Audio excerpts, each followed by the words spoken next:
ജനിച്ചിട്ട് ഇന്ന് വരെയായിട്ട് ചെരുപ്പിടാത്തൊരു പഞ്ചായത്ത് മെമ്പറിനെ കാണിച്ചു തരട്ടെ. സൈക്കിൾ ജനത്തിൽ ഞാനാ കത്തിച്ചത്. അദ്ദേഹത്തെ കുറിച്ച് ഞാനാണ് ആദ്യം ഈ ഒരു സവിശേഷതകൾ എനിക്കറിയാലോ. എന്തുകൊണ്ടാ ചെരുപ്പിടാത്തെ? അച്ഛൻ ചെരുപ്പ് ഉപയോഗിക്കുന്നില്ല, ഞാനും അതിനെ അനുകരിച്ച് ചെരുപ്പിടാതെ ഇങ്ങനെ ജീവിച്ചു. രഹസ്യം. അതെ അതെ, മത്തിക്കറിയും ചോറുമാണ് എന്റെ നേരം. ആളുടെ പേരാണ് കിടിലം, മൈ ഡിയർ. മൈ ഡിയർ എന്ന് പറയുമ്പോൾ എല്ലാവർക്കും അറിയാം. ആള് ഇവിടുത്തെ കണ്ണിലുണ്ണിയാണ്. പോലീസിൽ ജോലി കിട്ടിയ മൈ ഡിയറിനെ അറിയാവുന്ന എല്ലാവർക്കും അറിയാം. പൊതുപ്രവർത്തനാണ് പുള്ളിക്ക് ഒരു ഹരായിട്ടുള്ളത്. മൈ ഡിയർ ഒരു ജനകീയനാണ്. മാത്രമല്ല 50 വർഷത്തിലേറെയായിട്ട് ആള് ഉപയോഗിക്കുന്നത് ഒരേ സൈക്കിളാണ്. അച്ഛൻ മേടിച്ചു തന്ന സൈക്കിളാണ്. ഞാൻ വിവാഹം ചെയ്തപ്പോൾ എൻ്റെ ഭാര്യയുമായിട്ട് ആദ്യ വിരുന്നിന് പോയത് പോലും ഈ സൈക്കിളിലാണ്. എന്റെ സഖാവാണ്, ഞങ്ങളെ പരസ്പരം വിളിക്കുന്നത് സഖാവെന്നാണ്. ഇതിന് പിന്നിൽ ഒരു കിടിലൻ കഥയുണ്ട്, അറിയാം മൈ ഡിയറിന്റെ വിശേഷങ്ങൾ. ഞാൻ നേരത്തെ പറഞ്ഞ കക്ഷിയാട്ടോ നമ്മുടെ ഹരിദാസൻ ചേട്ടൻ. ഞാൻ നേരത്തെ മൈ ഡിയർ എന്നാണ് ചേട്ടാ, കൈതായില്ലെങ്കിൽ ഞാൻ മറ്റേ ആ ബെൽറ്റിൽ ചേരും. ചേട്ടാ നമസ്കാരം. നമസ്കാരം. Welcome to movie world media. ചേട്ടാ എന്താ പറയാ, കുറച്ച് നാൾ മുമ്പ് വൈറലായിട്ടുള്ളൊരു വീഡിയോ ഉണ്ടായിരുന്നു, അത് കണ്ടിട്ടാ ഞാൻ വന്നത്. എന്തുകൊണ്ടാ ഏട്ടാ ചെരുപ്പിടാത്തെ? അച്ഛൻ ചെരുപ്പ് ഉപയോഗിക്കുന്നില്ല, അതുകൊണ്ട് ഉപയോഗിച്ചിട്ടില്ല, അതുകൊണ്ട് ഞാനും അതിനെ അനുകരിച്ച് ചെരുപ്പിടാതെ ഇങ്ങനെ ജീവിച്ചു. ഇപ്പം എനിക്ക് 67 വയസ്സുണ്ട്, യാതൊരു കുഴപ്പമില്ല, ഒരു ഗുളിക പോലും കഴിക്കേണ്ടി വരുന്നില്ല, നല്ല ആരോഗ്യസ്ഥിതി. ഞാൻ കേട്ടിട്ടുണ്ട് ഇങ്ങനെ മണ്ണുമായിട്ട് ഭയങ്കരമായിട്ട് അടുത്ത് ഇതാക്കി കഴിഞ്ഞാൽ അത്ര രോഗങ്ങളും കാര്യങ്ങളും ഒന്നും വരില്ല. 2 നേരവും മീൻകറിയും ചോറും കഴിക്കും. 2 നേരവും ചോറ് കഴിക്കും, ഒരു കുഴപ്പമില്ല. രഹസ്യം. അതെ അതെ, മത്തിക്കറിയും ചോറുമാണ് 2 നേരം. എൻ്റെ ഫേവറേറ്റ് മത്സ്യം എന്ന് പറയുന്നത് മത്തിയാണ്. വേറെ ഏത് മത്സ്യത്തെക്കാളും എത്ര കൂട്ടിയാലും ഞാൻ മടുക്കാത്തൊരു മത്സ്യമാണ് മത്തി. അത് മാത്രല്ല, ചേട്ടൻ എപ്പോഴും സൈക്കിളും ചവിട്ടിയാ നടക്കുന്നത്. അതെ, അപ്പൊ എക്സസൈസും ആയല്ലോ.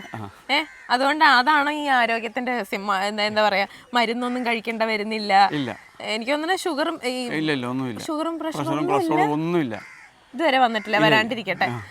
വീട്ടുകാരൊക്കെ എന്താ പറയുന്നത്? ഇപ്പൊ ചെരുപ്പിടാണ്ട് നടക്കുമ്പോ ആരെങ്കിലും എന്തെങ്കിലും പറഞ്ഞിട്ടുണ്ടോ ഇതിനു മുമ്പ്, അയ്യോ അങ്ങനെ നടക്കണ്ട, ചെരുപ്പിട്ട് നടക്കുക?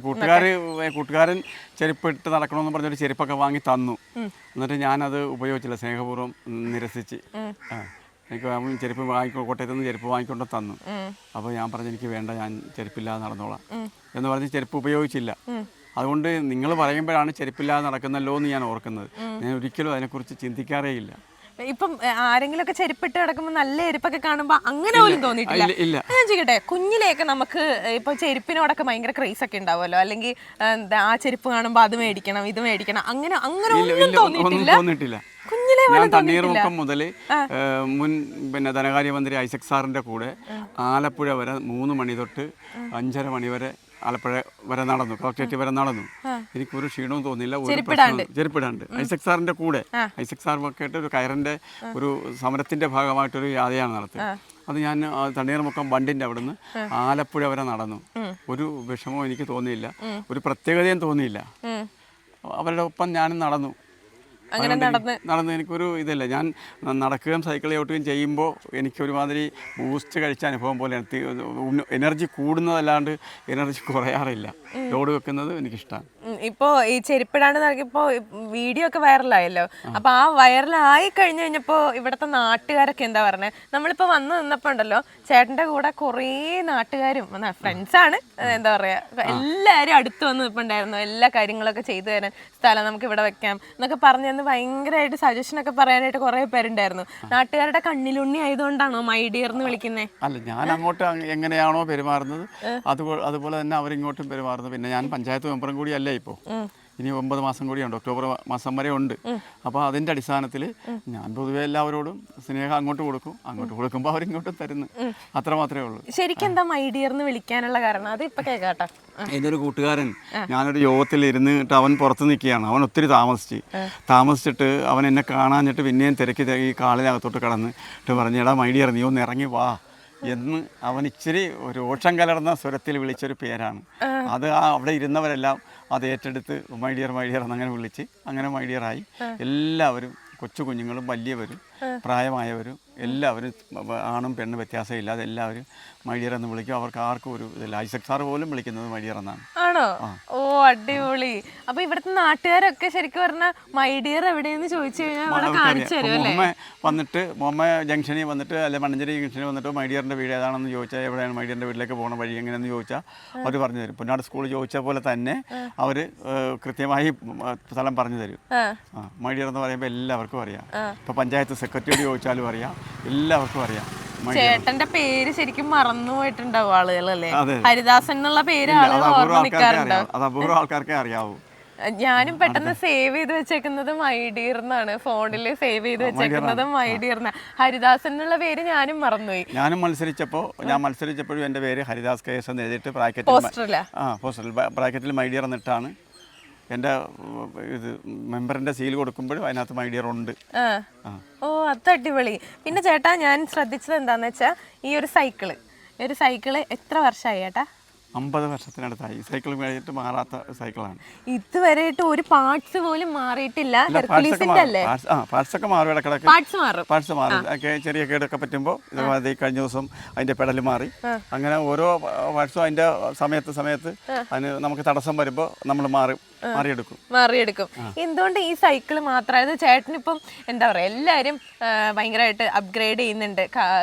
സ്കൂട്ടർ, കാറ്, ബൈക്ക്, അതിനകത്ത് നമ്മളെ മെയിൻ കേസ് ഇത് ചിലവ് കുറഞ്ഞൊരു വാഹനം, നല്ല യാതൊരു പൊല്യൂഷനും ഇല്ല, യാതൊരു ബുദ്ധിമുട്ടും ഇല്ല, നമുക്ക് സുഖമായി യാത്ര ചെയ്യാം. ഇപ്പോൾ ഇവിടുന്ന് അവിടെ പോകണമെങ്കിൽ 50 രൂപ നമ്മൾ ഓട്ടോക്കൂലി കൊടുക്കണം.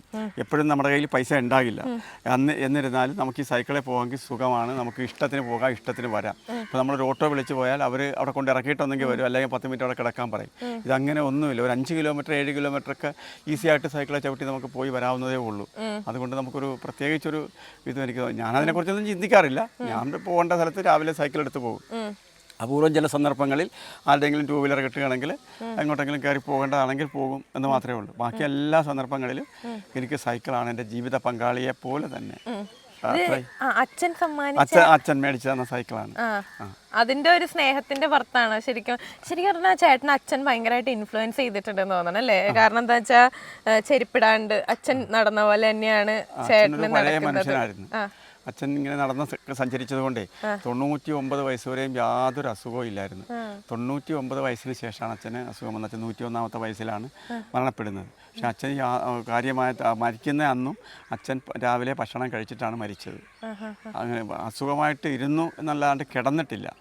അപ്പോൾ ഞാൻ ഓർക്കുന്നത് ഈ ഇതുമായിട്ട് ഇങ്ങനെ നടന്നൊക്കെ സഞ്ചരിച്ചിട്ടുള്ളത് കൊണ്ടായിരിക്കാം. അതുകൊണ്ട് അച്ഛന് കിട്ടിയ ആരോഗ്യസ്ഥിതിയിൽ നമുക്കും പിന്നെ ശരീരം ഒത്തിരി തടിക്കാതിരിക്കാൻ വേണ്ടി വളരെ ശ്രദ്ധിച്ചാണ് ഭക്ഷണം കഴിക്കുന്നത്.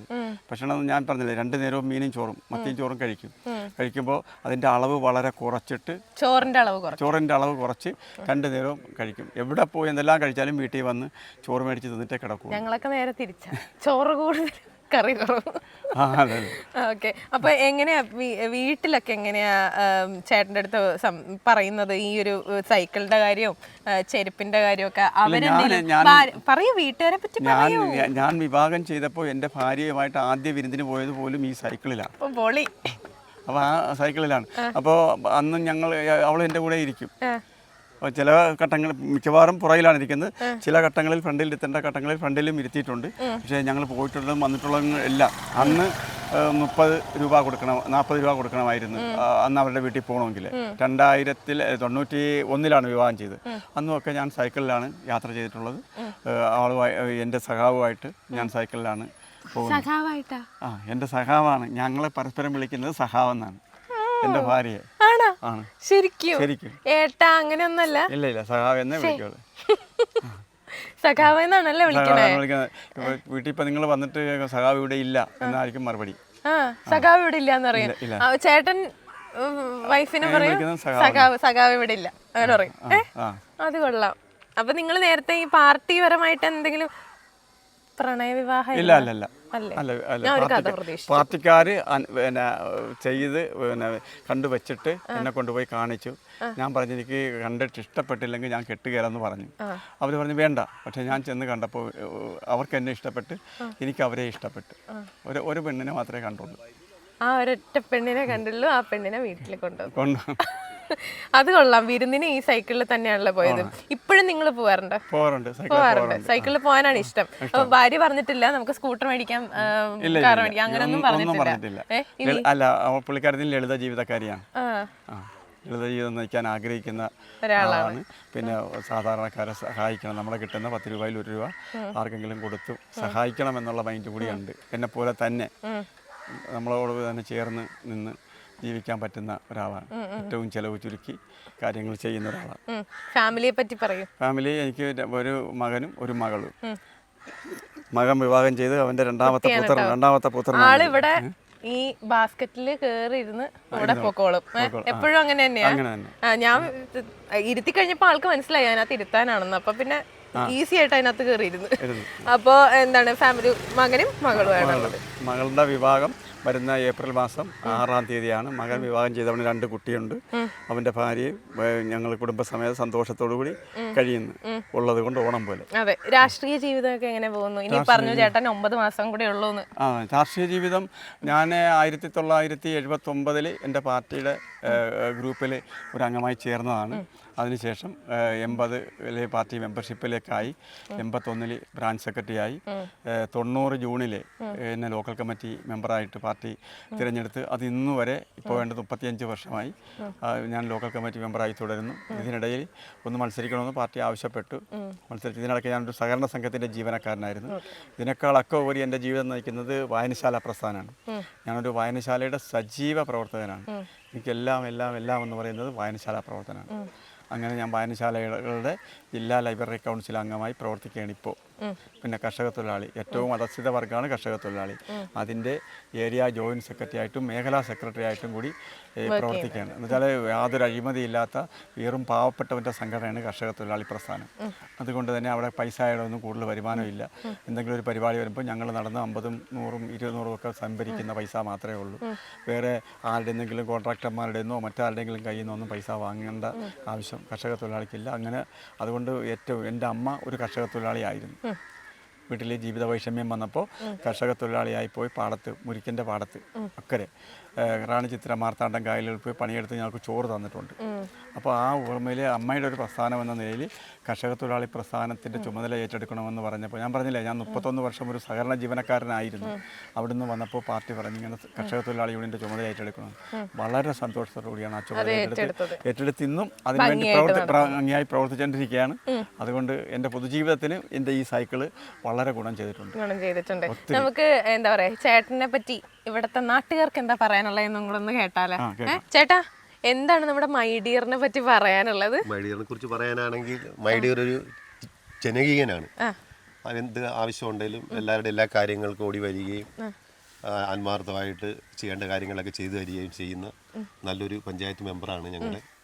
പിന്നെ അതുപോലെ അദ്ദേഹത്തിൻ്റെ ഭാര്യയാണെങ്കിലും നല്ല ജനകീയമായും എല്ലാ കാര്യത്തിലും എല്ലാവരോടും സ്നേഹത്തോട് പെരുമാറുകയും ബഹുമാനിക്കുകയൊക്കെ ചെയ്യുന്ന ഒരു വ്യക്തി കൂടെയാണ്. അവരുടെ ഫാമിലി നല്ല ഫാമിലിയാണ്. ഒരു വേറിട്ടൊരു മനുഷ്യനാണ്. ചെരുപ്പിടാതെ നടക്കുന്നെന്ന് പറഞ്ഞിട്ടാണ് വൈറലായത് ശരിക്കും പറഞ്ഞാൽ. അതിൽ നിങ്ങൾക്ക് സന്തോഷം തോന്നാറില്ലേ?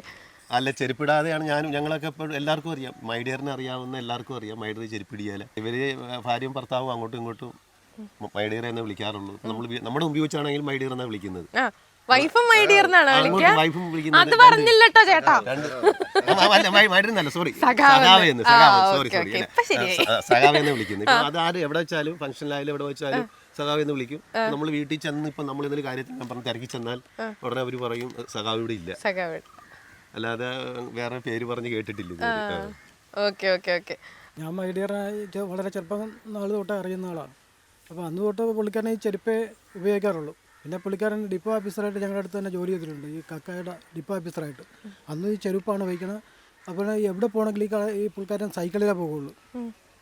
എവിടെ എത്ര ദൂരെ വേണമെങ്കിൽ ഇപ്പോൾ ആലപ്പുഴ വെച്ച് ഞാൻ സൈക്കിളെ കണ്ടിട്ടുണ്ട്. അത്ര ദൂരെ പോകുമ്പോഴും നിങ്ങൾ ചോദിച്ചിട്ടില്ലേ എന്തുകൊണ്ട് സൈക്കിളിൽ? നമ്മൾക്കറിയാമല്ലോ പുള്ളിക്കാരൻ സൈക്കിളിലാണ് പുള്ളിയുടെ. അതുകൊണ്ട് പുള്ളിക്ക് നല്ല ആരോഗ്യമുണ്ട്.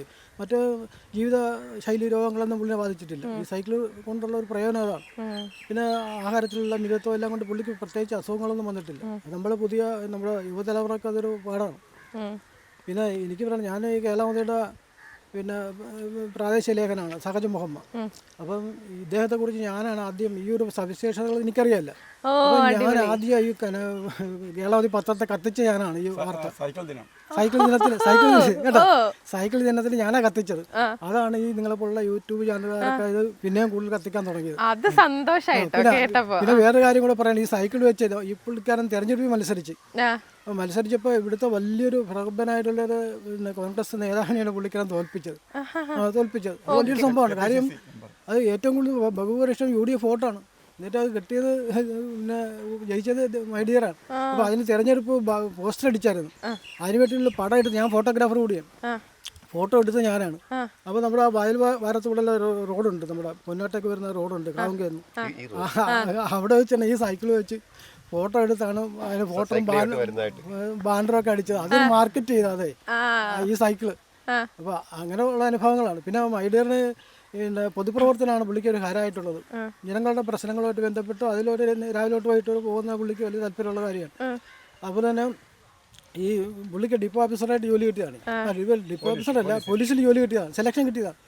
അപ്പോൾ അതിന് പുള്ളി അഡ്വൈസും വന്നതാണ്, അത് കൈപ്പറ്റിയതാണ്. പക്ഷേ ജോലിക്ക് പോയില്ല. പുള്ളിക്ക് താല്പര്യം ഈ ജനങ്ങളോട്ട് അവരുടെ പ്രശ്നങ്ങളോട് ബന്ധപ്പെട്ട് പാർട്ടി CPM-ന്റെ പിന്നെ ലോക്കൽ കമ്മിറ്റി മെമ്പറായിരുന്നു, ഒരു ബ്രാഞ്ച് സെക്രട്ടറി, വർഷങ്ങളായിട്ട് ബ്രാഞ്ച് സെക്രട്ടറി ആയിരുന്നു. അതുപോലെ നാട്ടിലെ പല സംഘടനയുടെയൊക്കെ ചുമതല വഹിക്കുന്ന ഒരാളാണ്. ഈ പറഞ്ഞൊന്നല്ലേ കുറേ സംഭവങ്ങളുണ്ട് അല്ലേ? കേട്ടോ. അതുപോലെ തന്നെ പുള്ളിക്കാരൻ എപ്പോഴും നീല ഷർട്ടേ ധരിക്കുള്ളൂ, ചെരുപ്പിടി, അല്ലെങ്കിൽ ഒറ്റ മുണ്ടേ കൊടുക്കുള്ളൂ. ഞാൻ കൊച്ചിലോട്ട് ഇപ്പൊ സാധാരണ ചെറുപ്പക്കാരായി കഴിഞ്ഞാൽ വലിയ ധാരാളിത്തവും ഇച്ചിരി ഗുമ്മൊക്കെ കാണിക്കുമല്ലോ, ഇതൊന്നുമില്ല. ഒരു പഴയ സൈക്കിള്, പിന്നെ വെള്ള നീല ഷർട്ട്, ഒരു ഒറ്റ മുണ്ട് ധരിക്കുക, എവിടെയും പോകും. അതുപോലെ തന്നെ ഒരു മധ്യസ്ഥ ഉണ്ടെങ്കിൽ, ഒരു കല്യാണ വീടുണ്ടെങ്കിൽ നമ്മളെല്ലാം 2 വീലറിലൊക്കെ അല്ലേ പോകണം, അല്ലെങ്കിൽ കാറിലൊക്കെ പോകും. മരിയർ അവിടെയും സൈക്കിൾ ചെയ്തിട്ട് വെല്ലുവിളിച്ചോടെ വരും. അവര് വിരുന്നിന് വരെ ഈ സൈക്കിളിലാ പോയേ. അപ്പഴാ അപ്പൊ അവളെ ആൾക്കാർ പറയും ദൂരെ വെച്ച് കാണുമ്പോ നമ്മുടെ മൈഡിയർ വരുന്നുണ്ട്. അതാണ്. അപ്പൊ നമ്മള് ഇതാണ് മൈഡിയർ ജീവിതം. സൈക്കിൾ ഏറ്റവും അഭിവാദ്യമായ ഘടകമായി മാറിയിരിക്കുകയാണ്. ചേട്ടന് വലിയൊരു കൈ കൊടു, കാരണം ചേട്ടനാണ് ഇത് ലോകത്തിലേക്ക് എത്തിച്ചത്. ശരിക്കും പറഞ്ഞാൽ ആളുകളിലേക്ക് എത്തിച്ചത് ചേട്ടനാണ്. അതെ, സൈക്കിൾ ദിനത്തിന്റെ ഞാൻ 10 കൊല്ലം മെട്രോ വാർത്തയിലുണ്ടായിരുന്നു. അത് കഴിഞ്ഞ് കേരളാവധി കയറിയിട്ട് ഇപ്പൊ ഒരു 3 കൊല്ലമായി. അപ്പൊ ഇതിനോടൊന്നും ഒരുപാട് പേര് ഇതുപോലെ കത്തിച്ചിട്ടുണ്ട്, ഇപ്പോഴും കത്തിക്കൊണ്ടിരിക്കുകയാണ് കേട്ടോ. ചേട്ടാ ഒരുപാട് താങ്ക് യു. ഇനി ഈ സൈക്കിളിൽ ഇങ്ങനെ പാറി പറന്ന് നടക്കട്ടെ അല്ലേ? Okay, thank you so much.